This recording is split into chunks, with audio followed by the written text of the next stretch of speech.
Vote अधिकार यात्रा का कोई इम्पैक्ट देख रहे हैं? कोई इम्पैक्ट नहीं है। देखिए, वोट अधिकार यात्रा तो राहुल गांधी का एक अपना ब्रांड बिल्डिंग एक्सरसाइज है और कांग्रेस का एक प्रयास है कि थोड़ा हम अपना दमखम दिखाएं ताकि जब 1300 किलोमीटर सुनिए तो भाई, जो कि भाई सीटों पर जब आप भी जानते हैं, बिहार की राजनीति हमसे ज़्यादा आप जानते हैं, ये सारी कवायद इसलिए है कि 2-4-5 सीट लालू जी से ज़्यादा ले ली जाए, लेकिन लालू जी सीट देंगे उतनी ही जितना उनके मन में होगा। ये जो पूरी यात्रा आपने की है, देखिए ये लोग कितना समझदार लोग हैं। 13 मतलब जितने 25 जिलों में गए, 25 जिले जाने में प्रशांत किशोर को 2.5 बरस लगा। 2.5 बरस घर परिवार छोड़कर मैं पैदल इन 25 जिलों में गया हूँ। ये 25 जिले हेलीकॉप्टर और गाड़ी से ही लोग 10 ही दिन में निपटा दिए, 14 दिन में निपटा दिए। उन जिलों की समस्या को समझ लिए, उन जिलों के लोगों से मिल लिए, वहाँ पर इन्होंने संगठन खड़ा कर लिया, वहाँ पर लोगों को इन्होंने जोड़ लिया। तो भाई ये बहुत प्रकांड विद्वान लोग हैं। ये वो विद्यार्थी हैं जो परीक्षा के पहले गेस्ट पेपर पढ़कर नंबर लाते हैं। हम लोग भूसगोल विद्यार्थी हैं। हम लोग 3 साल से रगड़ कर किताब पढ़ रहे हैं, उसका रिवीजन कर रहे हैं, लास्ट में गेस्ट पेपर भी देखेंगे, लेकिन किताब पढ़कर परीक्षा देते हैं। ये लोग गेस्ट पेपर पढ़कर परीक्षा देने वाले लोग हैं जो ये सोचते हैं कि 10 दिन में गेस्ट पेपर पढ़ के 90% नंबर लाएंगे। तो आप मुझे बताइए, SIR मुद्दा है क्या, वोट चोरी मुद्दा है? वोट चोरी मुद्दा है भी और नहीं भी है इसलिए कि ये राजनीतिक मुद्दा निश्चित तौर पर है, राजनीतिक लोगों के लिए मुद्दा है, लेकिन जो सामान्य जनता है, लेकिन लोग बात तो कर रहा है। ये बात तो है कि चाहे दुकान पे जाइए, बात तो कर रहा है। जैसे प्रशांत किशोर की भी बात करता है, वोट चोरी की भी बात कर रहा है, बिल्कुल कर रहा है। मैंने आपको क्या कहा, ये मुद्दा है भी नहीं भी है। मुद्दा जैसे मान लीजिए कि बिहार के स्पेशल स्टेटस का मामला है, वो जाइएगा हर आदमी बात करेगा, लेकिन क्या वो वोट देने न देने के लिए निर्णायक मुद्दा है? मेरी समझ से नहीं है।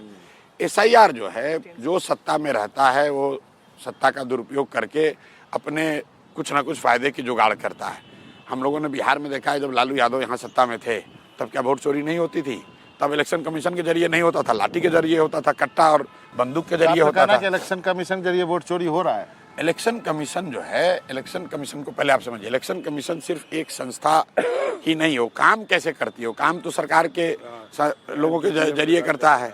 तो जो बिहार में सत्तारूढ़ दल है उसके थ्रू ही तो इलेक्शन कमीशन काम करा रहा है।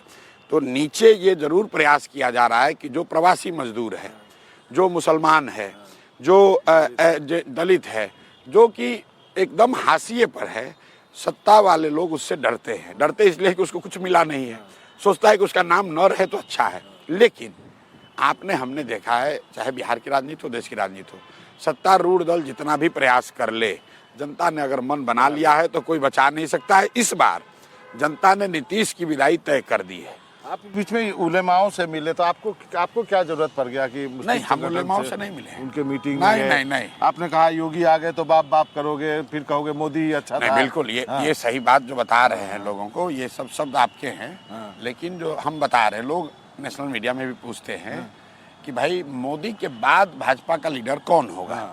तो मैंने हमेशा ये बताया कि अगर आपको मोदी के बाद कौन लीडर होगा इसका अनुमान लगाना है तो व्यक्ति के बारे में तो कोई बता नहीं सकता है, लेकिन आप लीडरशिप की ट्रेजेक्ट्री को देख सकते हैं कि भाजपा में पहले वाजपेयी और आडवाणी थे, तब लोगों को वाजपेयी लिबरल चेहरा लगते थे और आडवाणी से डर लगता था।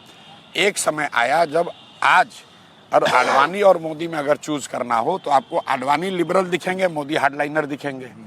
फिर एक समय आएगा जब लोग कहेंगे कि नहीं, मोदी कितना भी हार्डलाइनर था, योगी इनसे ज़्यादा हार्डलाइनर है। मैंने ये बात बताया कि जो भाजपा की लीडरशिप है उसकी ट्रेजेक्ट्री बिल्कुल क्लियर है, आप देख लो। तो बहुत ज़्यादा सिर्फ व्यक्ति पर मत जाइए, आप ये समझिए कि एक विचारधारा है जो संघ की है, भाजपा की है, वो एक अपनी व्यवस्था बनाते जा रहे हैं। उसका काउंटर अगर करना है तो उसके लिए विचारधारा आधारित व्यवस्था बनानी पड़ेगी और लंबी लड़ाई के लिए आपको तैयार होना